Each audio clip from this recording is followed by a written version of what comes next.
Kirchhoff के first law में हमें क्या निकालना, अलग अलग परिपथ पे धारा की वैल्यू निकालनी। अभी तक हम लोगों ने क्या पढ़ा है, समांतर क्रम और श्रेणी क्रम, उनमें भी धाराएं निकाल ली है। अब यहाँ पर हमें क्या करना है, जो कॉम्प्लिकेटेड सर्किट होते हैं, ठीक है, उन सर्किट में हमें धारा निकालना है।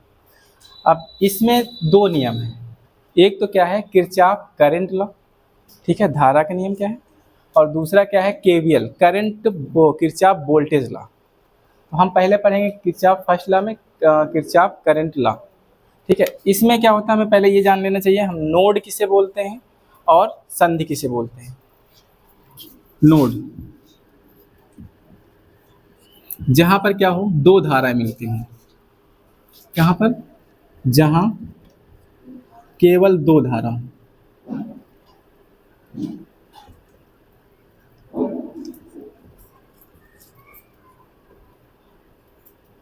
उन्हें क्या बोलते हैं, नोड। और जंक्शन जिसे हम क्या बोलते हैं, संधि,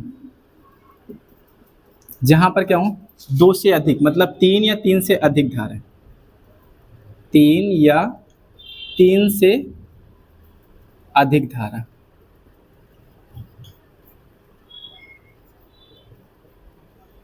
मिलती है, ठीक है। अब मैं अगर इनमें से पूछूं तुम्हें कि नोड कौन कौन से पॉइंट हैं और जंक्शन कौन कौन से पॉइंट हैं, तो बता लोगे। जैसे नोड की बात करूं तो नोड में तुम्हारा ए पॉइंट क्या है, नोड है कि जंक्शन है, एफ पॉइंट ए हो गया, एफ हो गया, सी हो गया और डी। आपके पास जंक्शन कौन कौन से हैं, बी और सी, ई सॉरी ई, बी और ई, दोनों पॉइंट आपको क्लियर है, ठीक है। संधि और नोड में किसी बच्चे को दिक्कत नहीं ना, हो जाएगा। अब देखो फर्स्ट ला ये कहता है, इसको साफ करने के लिए कुछ है, फर्स्ट ला ये कहता है योग, ठीक है, सभी धाराओं का बीजगणितीय योग क्या होना चाहिए, शून्य होना चाहिए, sum of A is equal to 0। उसने ये फर्स्ट ला में इतना बस बोला है। फर्स्ट ला सबसे इजी है, इसमें कुछ भी नहीं है। ये थोड़ा सा दिक्कत इसलिए होता है क्योंकि दिक्कत नहीं है, अलग अलग बुकों में अलग अलग तरीके से है, लेकिन अगर हम सही ढंग से समझने की कोशिश करें तो ये होता है संधि में आने वाली धाराओं का योग, संधि में आने वाली धारा का योग बराबर होता है संधि से निकलने वाली धारा का योग। संधि से निकलने वाली धारा का योग,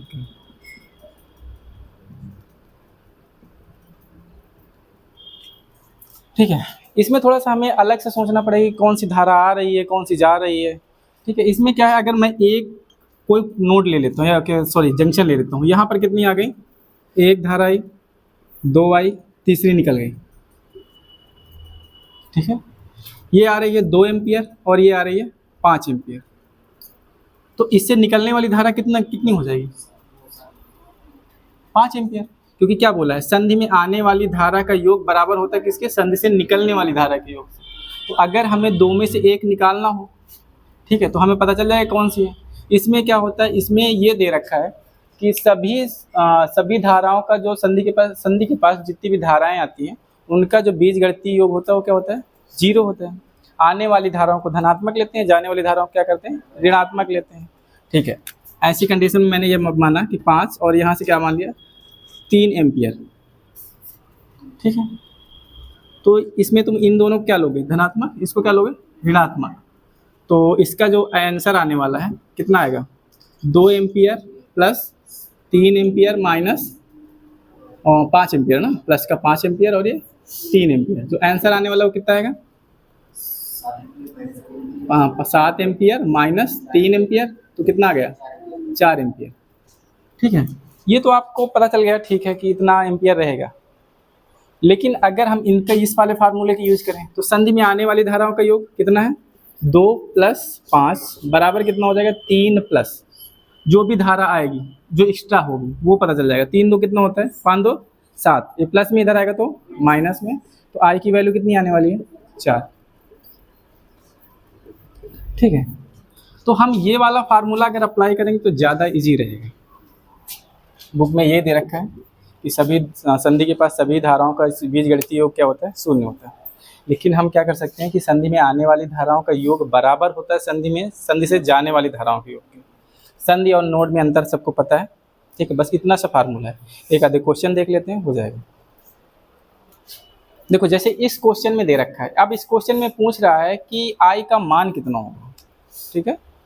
अब आप क्या कर सकते हैं, आने वाली धाराओं का योग और जाने वाली धाराओं को क्या कर दें, माइनस कर दें, तो आपको एग्जैक्ट वैल्यू पता चल जाएगी, ठीक है।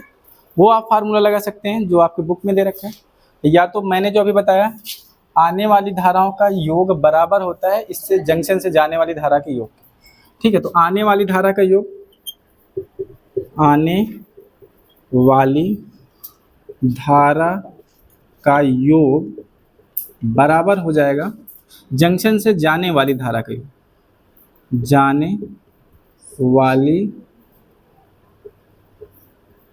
धारा के योग के।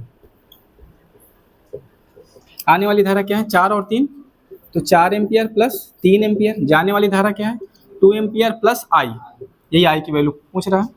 तो 4 3 7, इधर प्लस में इधर आएगा तो माइनस में, तो आई की वैल्यू कितनी आ गई, 2 एम्पियर, सॉरी हाँ 5 एम्पियर, 5 एम्पियर, ठीक है। तो ऐसे क्वेश्चन होते हैं, बड़े इजी क्वेश्चन आते हैं, सबसे इजी तरीका यही होता है इसका सॉल्व करने, ठीक है। जाने वाला है, इसमें सबसे ज़्यादा क्वेश्चन ये पूछा जाता है कि ये किस सिद्धांत पे वर्क करता है, किरचॉफ का पहला नियम किस सिद्धांत पे वर्क करता है। अब एक चीज़ यहाँ पर देखो कि जो भी तुम्हारे पास धारा आ रही है, ठीक है, वो क्या है, फिक्स है, नियत है, वो कहीं चेंज नहीं हो रही है। और धारा क्या होती है, आवेश प्रवाह की दर को धारा कहते हैं, ठीक है। मतलब जितना आवेश आया है उतना क्या हुआ, निकला हुआ है ना। आवेश पे कोई चेंजमेंट हो रहा है, तो हम ये बोल सकते हैं कि यहाँ पर जो वर्क कर रहा है वो किस पे कर रहा है, आवेश संरक्षण पे।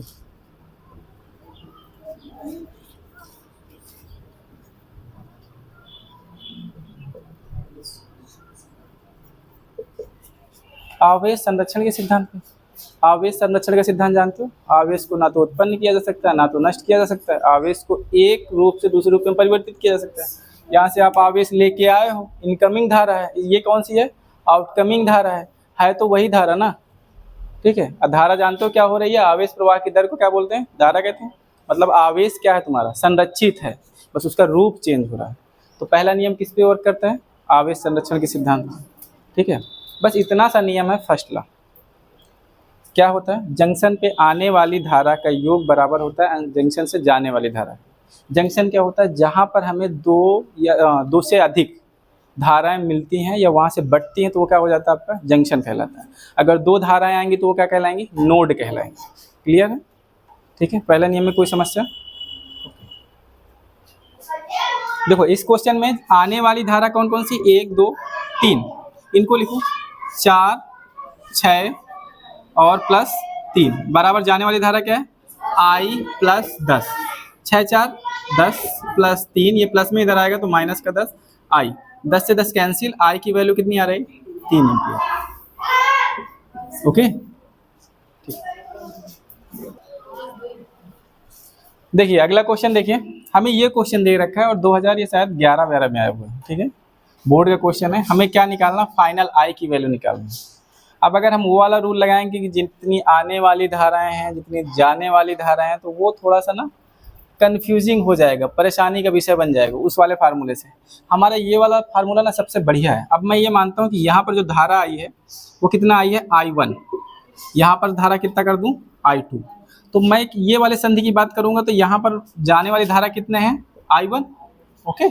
और आने वाली धाराएं कितनी हैं, 4 प्लस 2 प्लस 4, कितना हो गया, 10 एम्पियर, ओ सॉरी 10 एम्पियर I1 की वैल्यू। तो यहाँ पर I1 की वैल्यू कितनी है, 10 एम्पियर आ गई।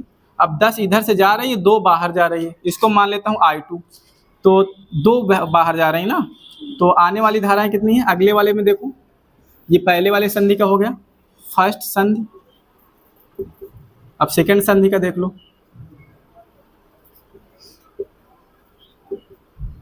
तो आपके आने वाली धारा कितनी है 10 एम्पियर और जाने वाली धारा कितनी है 2 एम्पियर प्लस I2। ओके, तो इधर प्लस में इधर आएगा तो माइनस में। I2 की वैल्यू कितनी आ गई 8 एम्पियर। सब गलत क्या हो रहा है आज। तो I2 की वैल्यू कितनी हो गई 8 एम्पियर। ओके, आ रही है ये धारा। बाकी ये सारी धाराएं क्या हो रही हैं, एक और जा रही है आपके पास। ठीक है, ये आ रही है, सॉरी ये जा रही है, ये जा रही है, बाकी ये क्या है आ रही है। हाँ, थोड़ा सा गलत हो रहा है मेरे ख्याल से, ये जाने वाली धारा है। ठीक है, अब देखिए तीसरी संधि में, थर्ड संधि में क्या हो रहा है, हमें फाइनल I की वैल्यू चाहिए। आपके पास आने वाली धारा कौन सी है 8 एम्पियर। ठीक है, जाने वाली धारा क्या है 1 एम्पियर 2 एम्पियर और I, यही फाइनल I चाहिए। 8 माइनस 3 बराबर I, तो I की वैल्यू आ गई है 5 एम्पियर। तो ये आपका फाइनल आंसर होगा। ठीक है, ऐसे क्वेश्चन को सॉल्व करते हैं।